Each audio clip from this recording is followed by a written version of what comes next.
ចាបងមុននឹងមានករណីថ្មីមួយទៀតហើយចំពោះភ្ញៀវដែលគាត់បានទិញថ្នាំរំលោភតាមអនឡាញប៉ុន្តែគាត់ថាជាអសត្វឋានប៉ុន្តែគាត់លក់អនឡាញអញ្ចឹងណានិយាយរួមទៅខ្ញុំក៏ជាអសត្វឋានដែរបងហើយក៏លក់អនឡាញដូចគ្នាហើយក៏មានទីតាំងច្បាស់លាស់តែគ្រាន់ថាខាងខ្ញុំគឺទៀមមើលកដាអេកូអត់មានកដាអេកូគឺខាងខ្ញុំអត់លក់ជូនទេអញ្ចឹងចំពោះករណីបងស្រីម្នាក់នេះគឺគាត់តែទឹកនំទៅឃើញ2កម្មមានន័យថាគាត់បាត់រដូវ5 6ថ្ងៃដល់ពេលគាត់តែទឹកនំទៅឃើញ2កម្មអញ្ចឹងគាត់ដឹងថាគាត់មានកូនហីអញ្ចឹងគាត់អត់ព្រមទៅប៉ែអត់ព្រមទៅអេកូទេគឺគាត់ឆាទៅអសត្វឋានមកកន្លែងដែលគាត់លក់អនឡាញអញ្ចឹងណាហើយខាងអសត្វឋានហ្នឹងក៏អត់មានសួរនាំអីគាត់ដែរអត់មានសួរថាគាត់អេកូនៅឬក៏បែបណាគឺខ្ញុំអត់ដឹងច្បាស់ទេសំខាន់គឺលក់ថ្នាំឲ្យគាត់ហ្មងប៉ុន្តែបើតាមខ្ញុំសួរបងស្រីហ្នឹងគឺគាត់ថាគាត់បានទៅអេកូទេគាត់ឆាទៅរកទិញថ្នាំលូតគឺខាងអសត្វឋានមកកន្លែងហ្នឹងគឺគាត់លក់ជូនឲ្យហ្មងតាមអនឡាញតាមឆាតាមអីអញ្ចឹងណា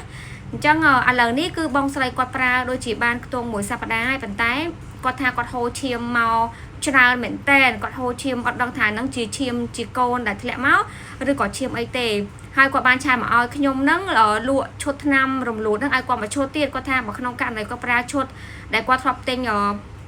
តាមអនឡាញហ្នឹងអត់ធ្លាក់ទេឬក៏គាត់មានអារម្មណ៍ថាគាត់ដូចជាអត់ជោគជ័យគាត់ចង់ប្រើមកឈុតទៀតអញ្ចឹងខ្ញុំក៏បានប្រាប់គាត់ថាប្រើអត់បានទេតាមការប៉ັດប្រើបានក៏ប៉ុន្តែសម្រាប់ខ្ញុំគឺខ្ញុំអត់រៀបខមមិនឲ្យប្រើម្ដងទៀតទេដោយសារតែការប្រើម្ដងទៀតហ្នឹងគឺប្រឈមជាមួយនឹងគ្រោះថ្នាក់មែនតែនហើយក៏ត្រូវមានការប្រឹក្សាជាមួយនឹងគ្រូពេទ្យជំនាញឲ្យបានច្បាស់លាស់អញ្ចឹងខ្ញុំប្រាប់គាត់ថាអត់ចាំបាច់ប្រើម្ដងទៀតទេបងត្រូវប្រញាប់ទៅជួបគ្រូពេទ្យជំនាញក៏ដូចជាគ្រូពេទ្យឆ្មបដើម្បីពិភាក្សាជាមួយគាត់ថាឥឡូវនេះការប្រើថ្នាំរបស់គាត់លើកទី1ហ្នឹងវាដល់កម្រិតបែបណាហើយម្យ៉ាងទៀតខ្ញុំក៏ដឹងច្បាស់ថានៅពេលដែលគាត់តែទឹកនំឃើញ2កម្មហ្នឹងកូនគាត់មួយសប្តាហ៍កូនគាត់ចូលទៅក្នុងស្បូននៅសម័យទាំងសម័យខ្លួនក៏គាត់ដឹងដែរព្រោះបងត្រូវដឹងថាកូនអាយុមួយសប្តាហ៍ឬក៏កូនចូលទៅក្នុងស្បូនហ្នឹងតទៅអេកូបានដឹង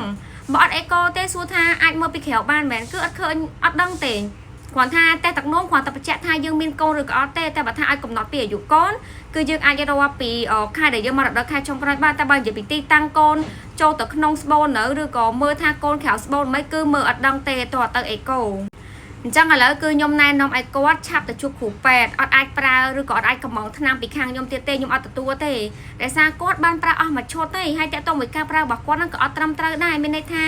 ាគាត់អត់ដឹងពីអាយុកូនផងគាត់ដឹងពីទីតាំងកូនទេប៉ុន្តែគាត់ហ៊ានប្រើហើយសំខាន់គ្រូពេទ្យដែលលក់ឲ្យគាត់ហ្នឹងខ្ញុំនិយាយអស់ហ្មងគាត់ដឹងថាគាត់គិតអីទេគាត់ហ៊ានឲ្យថ្នាំលក់មកអ្នកជំងឺតាមអនឡាញបែបហ្នឹងណាហើយគាត់អត់មានមើលកដាអេកូពីអ្នកជំងឺសួរថាគាត់មានគិតពីសុខភាពអ្នកជំងឺអត់សម្រាប់ខាងខ្ញុំអនឡាញក៏លក់ប៉ុន្តែអនឡាញរបស់ខ្ញុំមិនថាលក់ផ្ទាល់ឬក៏អនឡាញទេបងគឺខ្ញុំមើលកដាអេកូអ្នកជំងឺខ្លះគាត់អេកូមកលើសពី9អាទិត្យក៏ខ្ញុំមិនដែរប្រើដែរហើយ